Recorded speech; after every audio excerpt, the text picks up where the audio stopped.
बारक more पिता पुत्र र पवित्र आत्मा एक साँचो परमेश्वरको नाउँमा। परमेश्वरले पापको परिणामको बारेमा दिनुभएका चेतावनीहरू बाइबलमा स्पष्ट उल्लेख भएका छन्। विश्वासीहरूले पापबाट अलग रहेर जीवन बिताउन् भन्ने परमेश्वरको इच्छा हो। यो कुरा पनि बाइबलले स्पष्ट सिकाएको छ। तर यदि हामी पापमा सहभागी भयौं र यसरी आफ्नो जीवनमा परमेश्वरको दुःखपूर्ण अनुशासन र दण्ड ल्यायौं भने के हुन्छ? परमेश्वरले आफ्ना विश्वासी जनहरूलाई क्षमा गर्नुहुन्छ। उहाँले हामीलाई क्षमा गर्ने प्रतिज्ञाहरू दिनुभएको छ। यदि हामीले उहाँको आज्ञा पालन गरेर उहाँ कहाँ फर्क्यौं भने उहाँले हामीलाई पुनर्स्थापना गर्ने प्रतिज्ञा पनि दिनुभएको छ। आजका निम्ति लेक्सनरीमा दिएका धर्मशास्त्रका पाठहरू यशाया 49 को 7 देखि 13, भजन 91, एफिसी 1 को 3 देखि 14 र मत्ती 4 को 1 देखि 22 ले हामीलाई परमेश्वरको पुनर्स्थापनाको प्रतिज्ञाहरूका बारेमा बताएको छ। यशाया 49 को 7 देखि 13 ले हामीलाई परमेश्वरका मानिसहरूको पुनर्स्थापनाका बारेमा बताउँछ। इस्राएलीहरू परमेश्वरको अनाज्ञाकारी भए र पाप गरे। परिणाम स्वरूप तिनीहरू शत्रुहरूबाट पराजित भए र तिनीहरूलाई सांगलाले बाँधेर बेबिलोनमा लगियो। तिनीहरू नयाँ मुलुकमा पुगे। बेबिलोनमा तिनीहरूका लागि परमेश्वरको आराधना गर्ने ठाउँ थिएन। यो कठिन समयमा यशाया अगमवक्ताले तिनीहरूलाई आशाको वचन बोले। यशायाको यो वचन परमेश्वरले आफ्ना जनहरूलाई दिनुभएको पुनर्स्थापनाको प्रतिज्ञा थियो। परमेश्वरले आफ्ना जनहरूलाई भुल्नु भएको थिएन र उहाँले तिनीहरूलाई कहिल्यै त्याग्नुहुने छैन भनेर ढाडस दिनुभयो। यस खण्डमा परमेश्वरले आफ्ना मानिसहरूलाई पुनर्स्थापना गर्नका निम्ति के प्रतिज्ञा गर्नुभयो भन्ने कुरा हामी हेर्नेछौँ। पहिलो कुरा यशाया 49 को 8 र 9 पदले बताउँछ, परमेश्वरले आफ्ना जनहरूका निम्ति ज्योति पुनर्स्थापना गर्ने प्रतिज्ञा गर्नुभयो। विदेशी भूमिमा निर्वासित भएर बसेका यहुदीहरूको भविष्य निश्चित थिएन। तिनीहरूलाई के हुने भन्ने जानकारी थिएन। परमेश्वरले यशायाद्वारा प्रतिज्ञा दिनुभयो। परमेश्वरले तिनीहरूलाई कैदबाट छुटकारा दिनुहुनेछ। साथै उहाँले तिनीहरूलाई अन्धकारबाट उज्यालोमा लैजानुहुनेछ। आज विश्वासीहरूका जीवनमा परमेश्वरले यही काम गर्दै हुनुहुन्छ। यसर्थ हामीले सामना गर्ने दुःखको अवस्थाका बीचमा पनि हामीले परमेश्वरसँग विश्वास, आशा र प्रेमपूर्ण सम्बन्ध राख्नुपर्छ। उहाँले हामीलाई यो आह्वान गर्नुहुन्छ र स्वतन्त्र तुल्याउनुहुन्छ। दोस्रो कुरा यशाया 49 को 11 पदले बताउँछ, परमेश्वरले उहाँका मानिसहरूको सम्पत्ति, जग्गा जमिन र उत्तराधिकार पुनर्स्थापना गर्ने प्रतिज्ञा गर्नुभयो। कहिलेकाहीँ परमेश्वरले प्रतिज्ञा गर्नुभएको भन्दा विपरीत परिस्थितिमा हामी आफूलाई पाउँछौँ। इस्राएलीहरूको अवस्था पनि यस्तै थियो, तर पनि तिनीहरू आफ्नै देशमा फलदायी र प्रशस्ततामा हुने छन् भनेर परमेश्वरले प्रतिज्ञा दिनुभयो। इस्राएलीहरू आफ्नै अनाज्ञाकारिताको कारणले युद्धमा पराजित भए र अरूको देशमा आफैलाई निर्वासित पाए। तर परमेश्वरले प्रतिज्ञा दिनुभयो कि उहाँले पहाडहरूमा बाटो बनाउनुहुनेछ र उहाँका राजमार्गहरू समथर हुनेछ। यो कुराले इस्राएलीहरूलाई आफ्नो मातृभूमिमा पुनर्स्थापना गर्ने संकेत गर्दछ। परमेश्वरले तिनीहरूलाई त्याग्नु भएको थिएन। वास्तवमा उहाँले तिनीहरूका पुर्खाहरूलाई प्रतिज्ञा गर्नुभएको देशको उत्तराधिकार र आशिषहरू प्राप्त गर्न तिनीहरूलाई डोर्याउँदै हुनुहुन्थ्यो। यदि हामीले परमेश्वरलाई अनुमति दिन्छौँ र उहाँले हामीलाई डोर्याउनुहुन्छ भने हामीले हाम्रो अधिकारको आशिष प्राप्त गर्नेछौँ। हाम्रो परिस्थिति जस्तो सुकै होस्, उहाँले गर्नुभएको प्रतिज्ञा हामीले प्राप्त गर्नेछौँ। यो कुरामा हामी विश्वस्त हुन सक्छौँ। तेस्रो कुरा यशाया 49 को 15 देखि 16 पदले बताउँछ, परमेश्वरले आफ्ना जनहरूका सुरक्षालाई पुनर्स्थापना गर्ने प्रतिज्ञा गर्नुभयो। यसर्थ परमेश्वरका जनहरूले आफ्नो वर्तमान खराब अवस्थाभन्दा बाहिर हेर्नुपर्छ। इजरायलीहरूका सहर नष्ट भएको थियो, तर परमेश्वरले तिनीहरूलाई बिर्सनु भएको थिएन। उहाँले आफ्ना जनहरूलाई सधैँ सम्झनुहुन्छ र उहाँ दयाले भरिपूर्ण हुनुहुन्छ। उहाँले तिनीहरूका सुरक्षा गर्नुहुन्छ। परमेश्वरले आफ्ना जनहरूको पुनर्निर्माण गर्नुहुनेछ र तिनीहरूले सुरक्षित महसुस गर्नेछन्। हाम्रो आफ्नै जीवनमा यस्ता नराम्रा घटनाहरू घटेका हुन सक्छन्, यसकारण परमेश्वर हाम्रो विरुद्धमा हुनुहुन्छ भन्ने विचार हामीमा हुन सक्छ। तर इजरायलीहरूलाई जस्तै परमेश्वरले हामीलाई दया र सुरक्षा गर्नुहुन्छ। उहाँले हाम्रो पुनर्निर्माण गर्नुहुनेछ। भजन 91ले परमेश्वरले आफ्ना मानिसहरूका सुरक्षा गर्नुहुन्छ भनेर बताएको छ। परमेश्वर प्रभुत्वशाली र सर्वशक्तिमान हुनुहुन्छ। यसको अर्थ हो उहाँ सर्वज्ञानी हुनुहुन्छ। उहाँ एकै समयमा सबै ठाउँमा उपस्थित हुन सक्ने सर्वव्यापी हुनुहुन्छ। दुःख, पीडा, विपत्ति र अन्यायले भरिएको संसारमा यी सत्यताहरूले सान्त्वना दिन्छन्। भजन 91 को 4 पदको अर्थ हो परमेश्वरले तिमीलाई आफ्नो पखेटाले छोप्नुहुनेछ। उहाँका ठूला पखेटाहरू मुनि तिमीलाई रक्षा गर्नुहुनेछ। उहाँको विश्वासयोग्यताले तिम्रो वरिपरि ढाल बनाउँछ, तिम्रो रक्षाका लागि बलियो चट्टानको पर्खाल बनाउँछ। जब हामी परमेश्वरतिर फर्कन्छौँ, हामीले उहाँको सुरक्षाको शान्तमय र शक्तिशाली बाहुली भेट्टाउँछौँ। पवित्र बाइबलमा भजन 91 लाई परमेश्वरमा भरोसा गर्नेहरूको सुरक्षाको उज्जवल गवाही भन्न सकिन्छ। लेक्सनरीको अर्को खण्ड एफिसी 1 अध्यायको 3 देखि 14 मा सन्त पावलले बताउँछन् परमेश्वरले हामीलाई स्वर्गमा सबै आत्मिक आशिष सहित ख्रिस्टमा आशीर्वाद दिनुभएको छ। मानिसहरूले आशिषलाई ज्यादै हल्का रूपले लिन्छन्। आशिषको वास्तविक अर्थ हराउँदै गएको छ। तर सन्त पावलले भनेका परमेश्वरका आशिषहरू आत्मिक आशिषहरू थिए। विश्वासीहरूका जीवनमा परमेश्वरले गर्ने काम आत्मिक आशिषहरू हुन्। यो महत्त्वपूर्ण आत्मिक विचार हो। तर संसारका मानिसहरू भने आँखाले देख्ने भौतिक सांसारिक थोकहरूद्वारा प्रभावित हुन्छन्। संसारका मानिसहरूले धर्मशास्त्रका महत्त्वपूर्ण जीवन दिने आत्मिक कुराहरूमा थोरै ध्यान दिन्छन्। हामी बसोबास गरेको यो ठोस संसारभन्दा भिन्न अर्को अनुभवको क्षेत्र अर्थात् स्वर्गीय स्थान छ भनेर सन्त पावलले यहाँ स्पष्ट रूपमा सिकाए। परमेश्वरले हामीलाई स्वर्गीय स्थानहरूमा हरेक आत्मिक आशिषले ख्रिस्टमा आशीर्वाद दिनुभएको छ। यी आत्मिक आशिषहरू ख्रिस्टमा दिएका छन्। हरेक आशिष ख्रिस्टद्वारा मात्र पाइन्छ। हामीहरू ख्रिस्टमा भएका हुनाले मात्र यी आशिषहरू पाउन सक्छौँ। ख्रिस्टमा छैनौँ भने हामीले यी आशिषहरू पाउँदैनौँ। यी आशिषहरू के हुन् त? पहिलो आशिष, परमेश्वरले हामीलाई चुन्नु भएको छ। एफिसी 1 को 4 ले बताउँछ संसारको सृष्टि हुनुभन्दा पहिले नै परमेश्वरले हामीलाई चुन्नुभयो। उत्पत्ति 1 को 1 ले बताउँदछ आदिमा परमेश्वरले स्वर्ग र पृथ्वी सृष्टि गर्नुभयो। यसको बारेमा विचार गरौँ। त्यति बेला यो संसार थिएन, तर परमेश्वर मात्र हुनुहुन्थ्यो। त्यो बेला परमेश्वरले एउटा योजना बनाउनु भयो र हामी विश्वास गर्नेहरूलाई उहाँले चुन्नुभयो। यसको अर्थ उत्पत्ति 1 अध्यायको 1 पदमा घटेको घटनाभन्दा अघि नै परमेश्वरले हामीलाई चुन्नुभयो। यस अर्थ हाम्रो उद्धार र मुक्ति परमेश्वरको अनुग्रहबाट आएको, हामी आफैले गरेका कामहरूका आधारमा पाएको होइन। परमेश्वरले हामीलाई किन चुन्नुभयो? के हामी पवित्र र निष्कलङ्क भएर हो त? होइन। उहाँको सामुन्ने पवित्र र निष्कलङ्क हुनलाई उहाँले हामीलाई चुन्नुभयो। दोस्रो आशिष, परमेश्वरले हामीलाई अघिबाटै नियुक्त गर्नुभएको छ। एफिसी 1 को 5 ले बताउँछ ख्रिस्ट येशूद्वारा परमेश्वरले हामीलाई अघिबाटै नियुक्त गर्नुभयो। हाम्रा निम्ति परमेश्वरले गर्नुभएका सम्पूर्ण कामहरू उहाँको प्रेमको कारणले भयो। परमेश्वरले ख्रिस्ट येशूद्वारा उहाँका सन्तान हुनका लागि हामीलाई अघिबाटै नियुक्त गर्नुभयो। यसैले हामी येशूलाई ग्रहण गरेर र उहाँको नाउँमा विश्वास गरेर मात्र हामी परमेश्वरका सन्तान हुन सक्छौं। यूहन्ना 1 को 12 ले बताउँछ तर जतिले उहाँलाई ग्रहण गरे र उहाँको नाउँमाथि विश्वास गरे उहाँले तिनीहरूलाई परमेश्वरका सन्तान हुने अधिकार दिनुभयो। यस कारण पृथ्वीको सृष्टि हुनुभन्दा अघिबाटै परमेश्वरले हाम्रो लागि नियुक्त गर्नुभएको उद्देश्य हामीले बुझ्नुपर्छ।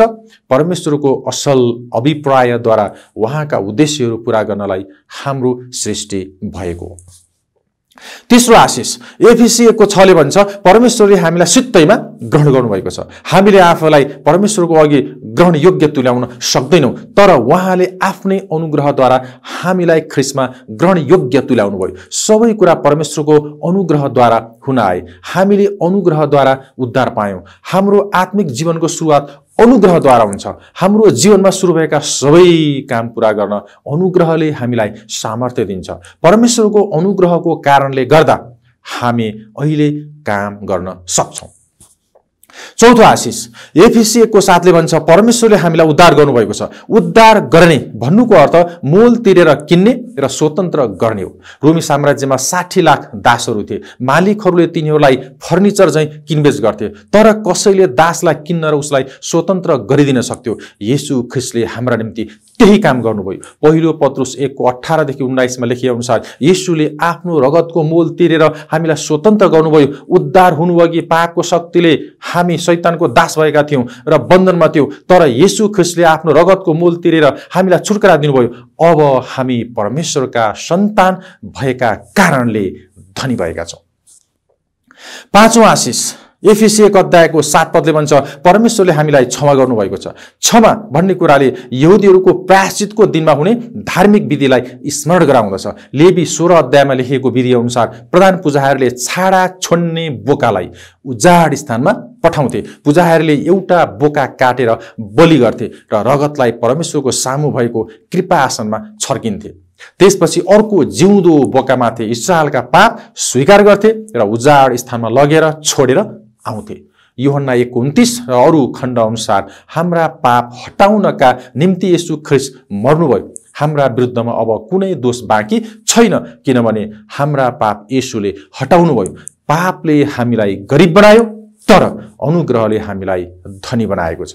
छैठौं आशिष परमेश्वरले हामीलाई उहाँको इच्छा प्रकट गर्नुभएको छ। एफिसी 1:9 बताउँछ उहाँले आफ्नो इच्छाको रहस्य हामीलाई जान्न दिनुभएको छ। रहस्य भनेको पहिले गुप्तमा रहेको र अहिले प्रकट भएको कुरा हो। विश्वासीहरू परमेश्वरको आफ्नै परिवार भएका छन्। परमेश्वरले हरेक कुरालाई ख्रीष्टमा मिलाप गर्नुभयो। संसारमा पाप प्रवेश गरेदेखि सबै थोकहरू अलग भएका थिए। पहिले उत्पत्ति 3 मानिस परमेश्वरबाट अलग भयो। उत्पत्ति 4 कैनले हाबिललाई मार्यो। यसरी मानिसबाट नै मानिस अलग भयो। उत्पत्ति 11 मानिसहरूले बाइबलको धरहरा बनाए। तिनीहरूले परमेश्वरको शक्तिलाई व्यवस्था गरे र आफ्नै शक्तिले मानवका बीचमा एकता कायम राख्ने कोसिस गरे, तर परमेश्वरले तिनीहरूको न्याय गर्नुभयो र संसारभरि तितर बितर पार्नुभयो। परमेश्वरले अब्राहमलाई बोलाउनुभयो। यहुदीहरू पवित्र जाति भए, उनीहरू अन्य जातिभन्दा भिन्न भए। यो भिन्नता क्रुसमा ख्रीष्टको मृत्यु नहुन्जेल कायमै रह्यो।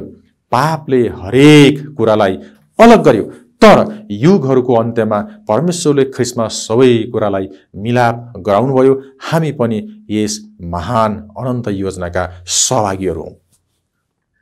सातौं आशिष परमेश्वरले हामीलाई पवित्र आत्माको छाप लगाउनु भएको छ।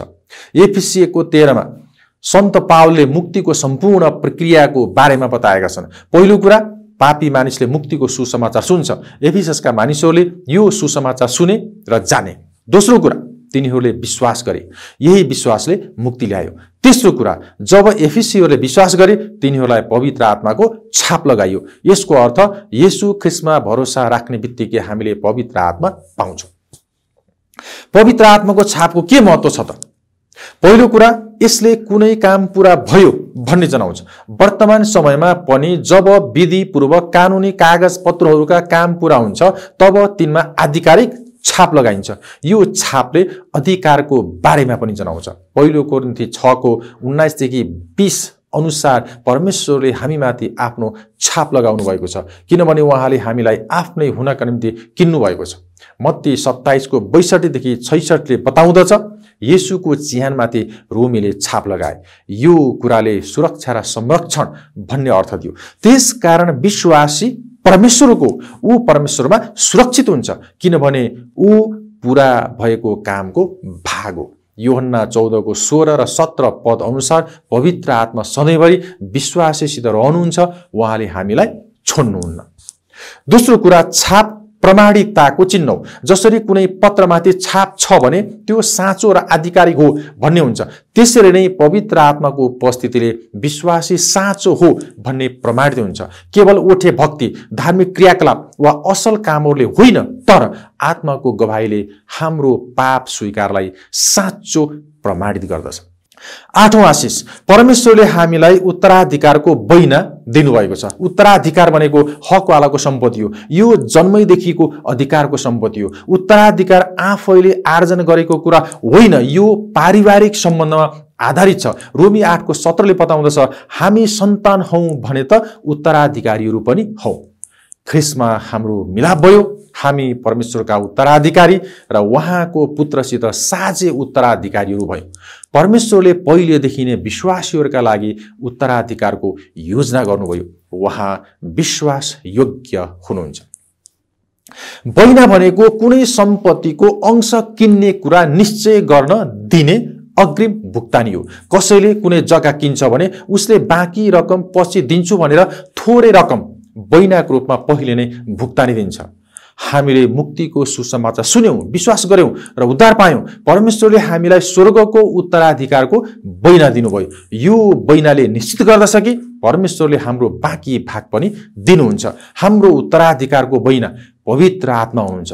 पवित्र आत्माले हामीलाई नयाँ जीवन, आत्माको भरपुरी, जीवनमा आनन्द, परमेश्वर पितासितको संचार र हाम्रो वरिपरि भएका मानिसहरूका निम्ति अलौकिक प्रेम दिनुहुन्छ।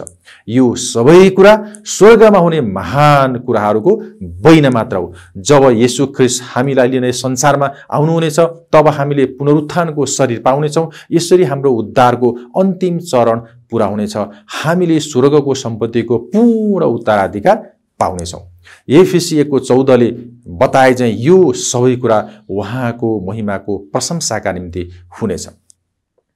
परमेश्वरले हाम्रो उद्धारको योजना गर्नुभयो। त्यस योजनालाई पूरा गर्नका लागि येशूलाई क्रुसमा मर्न पठाउनुभयो। उहाँको इच्छा प्रकट गर्न र अनन्तकालमा हाम्रा निम्ति राखिएको हाम्रो उत्तराधिकारको बैना हुनका निम्ति हामीलाई पवित्र आत्मा दिनुभयो।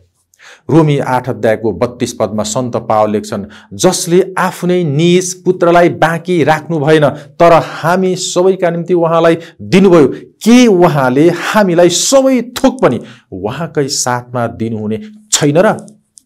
क्रिसमस र चाडबाडमा आमा बुबाहरूले आफ्ना छोराछोरीलाई उपहार दिन्छन् र प्रत्युत्तरमा धन्यवाद शब्द सुन्न रुचाउँछन्।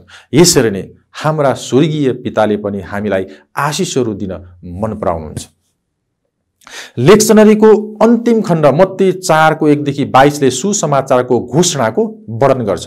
येशू गालिलबाट यर्दन नदीमा यूहन्नाद्वारा बप्तिस्मा लिन आउनुभयो। त्यसपछि 40 दिन र 40 रात उपवास बस्न र परीक्षित हुन उहाँ उजाड स्थानमा जानुभयो। यसपछि आफ्नो सार्वजनिक सेवा सुरु गर्न उहाँ गालिलमा फर्कनुभयो। गालिल समुद्रको उत्तरपट्टि किनारमा रहेको कफरनहुम भन्ने शहरमा येशूले आफ्नो सार्वजनिक सेवा सुरु गर्नुभयो। उहाँले कफरनहुम, जबुलुन र नप्ताली गालिलको उत्तरी सिमानामा सेवा सुरु गर्नुभयो।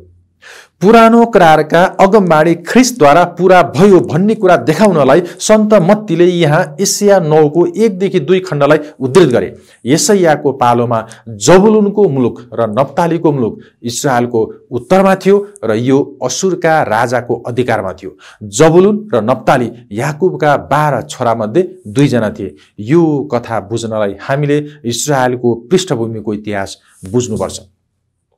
जबुलुन र नप्ताली इस्रायलका 2 कुल थिए। योशुले कनानमाथि विजय गरे। यसपछि तिनीहरूले आफ्नो भागको जमिन पाए अनि असुरीहरूले तिनीहरूलाई जिते र कैद गरेर लगे। यसपछि जबुलुन र नप्तालीका ठाउँहरूमा असुरीहरूले बसोबास गरे। यसैले त्यहाँ धेरैजना विदेशीहरू थिए र यशायाले यसलाई अन्य जातिहरूको गालिल भने।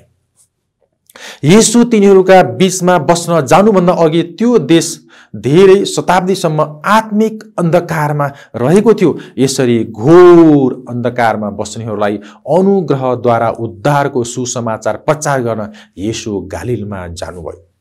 पद 17ले भन्छ, त्यस बेलादेखि प्रचार गर्दै येशूले भन्न लाग्नुभयो, पश्चाताप गर किनभने स्वर्गको राज्य नजिक आइपुगेको छ। येशूले एउटा सरल र छोटो सन्देशबाट आफ्नो सार्वजनिक सेवा सुरु गर्नुभयो।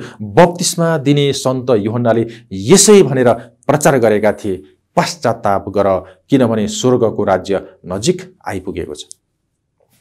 पश्चाताप भनेको पापबाट येशूमा फर्कने र उहाँलाई जीवनको उद्धारकर्ता र प्रभु भनेर विश्वास गर्ने कुरा हो। मानिसहरूले गर्नुपर्ने पहिलो कुरा पश्चाताप हो। प्रेरित 2 अध्यायमा पत्रुस खडा भएर साक्षी दिए। त्यहाँ भएका धेरै मानिसहरूले पत्रुसको प्रचार सुने, तर विश्वास गर्ने र पश्चाताप गर्नेहरू मात्र पवित्र चर्चमा सहभागी भए। पश्चातापद्वारा नयाँ जन्म पाएका मानिसहरू नै पवित्र चर्चमा समावेश हुन्छन्। म यसोलाई प्रेम गर्छु, मलाई चर्चमा आउन दिनुहोस् भनेर हातमाथि उचालेर मात्र हुँदैन, तर पश्चातापद्वारा पापबाट फर्केर मात्र चर्चको सदस्य बन्न सकिन्छ। दोस्रो कोरिन्थी 5:17 पद अनुसार कसैले पश्चाताप गर्छ भने ऊ आफ्ना पापबाट ख्रीष्टको नयाँ जीवनमा फर्कन्छ। येशूले घोषणा गर्नुभएको सुसमाचार यही थियो। पश्चातापद्वारा मात्र परमेश्वरसित हाम्रो सम्बन्धको पुनर्स्थापना हुन्छ। मत्ती 4:18 - 22 भन्छ, येशूले आफ्ना चेलाहरूलाई बोलाउन सुरु गर्नुभयो। यस खण्डमा हामी देख्छौँ येशूले पत्रुस, आन्द्रियास, याकुब र यूहन्नालाई आफ्नो पछि लाग्न बोलाउनुभयो। तब तिनीहरू तुरुन्तै उहाँको पछि लागे। तिनीहरूले सबै कुरा छाडे, आफ्ना जाल र डुङ्गाहरू त्यागे र आफ्ना बुबालाई पनि छोडेर गए। यो पूर्ण समर्पण र भक्तिको कुरा हो। येशूलाई पछ्याउनु तिनीहरूको जीवनको सबैभन्दा ठूलो परिवर्तनको मोड थियो। तिनीहरूको जीवन तुरुन्तै परिवर्तन भयो। उनीहरूले आफ्ना लक्ष्यहरू, योजनाहरू, दर्शन, कामहरू तुरुन्तै बदल्यो। स्मरण रहोस्, यहाँ माछा मार्ने जालहरूले हाम्रो जीवनमा भएका पुराना कुराहरूलाई जनाउँछन्। तिनीहरूले आफ्नो जीवनका पुराना कुराहरू छाडे। यसर्थ हाम्रो पुरानो स्वभाव बोकेर, पुराना योजनाहरू लिएर, परमेश्वरलाई मन नपर्ने कार्यहरू गरेर हामी येशूको पछि लाग्न सक्दैनौँ। परमेश्वरसित हाम्रो सम्बन्धको पुनर्स्थापना हुँदैन। उहाँ हाम्रो आधा हृदयको भक्तिद्वारा सन्तुष्ट हुनुहुन्न। उहाँलाई धोखा दिन सकिँदैन, उहाँलाई झुक्क्याउन सकिँदैन। आजका धर्मशास्त्रका सबै पाठले परमेश्वरको पुनर्स्थापनाको प्रतिज्ञाका बारेमा बताउँछन्। परमेश्वरले आफ्ना मानिसहरूलाई बिर्सनुहुन्न र उहाँले निरन्तर रूपमा तिनीहरूको पुनर्स्थापना गर्नुहुन्छ। चराले आफ्ना बचेराहरूको रक्षा गरे झैँ उहाँले आफ्ना मानिसहरूको रक्षा गर्नुहुन्छ। परमेश्वरले हामीलाई स्वर्गका सबै आत्मिक आशिषसहित ख्रीष्टमा आशीर्वाद दिनुभएको छ। येशूले यसो भन्दै सुसमाचारको घोषणा गर्नुभयो, पश्चाताप गर किनभने स्वर्गको राज्य नजिक आइपुगेको छ। येशूले घोषणा गर्नुभएको यही पश्चातापको सन्देशद्वारा मात्र परमेश्वरसित हाम्रो सम्बन्धको पुनर्स्थापना हुन्छ। तपाईको जीवनमा परमेश्वरको आशिष र शान्ति रहिरहोस्।